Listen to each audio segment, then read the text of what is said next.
Hello everyone, this is Ali Fraz here and you're watching Tech by Ali. In this video, I'm gonna show you that how you can easily remove the green screen of a video in KineMaster in just 2 minutes.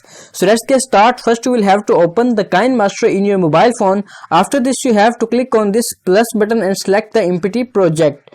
After this the project will be opened in your mobile phone. Then you have to click on this media button and select the file where you want to insert the green screen video. So I want to select this file, and then you have to click on this tick button. So you have to see the video is inserted in your KineMaster. Then you have to click on this layer button and then media button to select the green screen video. So I want to select, for example, this green screen video.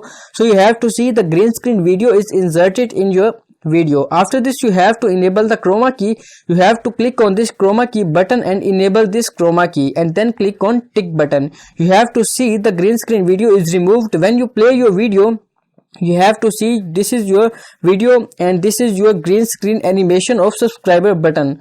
Through this you can easily remove the green screen of a video in KineMaster easily. So if this video is helpful for you, then please subscribe my channel and hit the bell icon and please like my video. Thank you very much.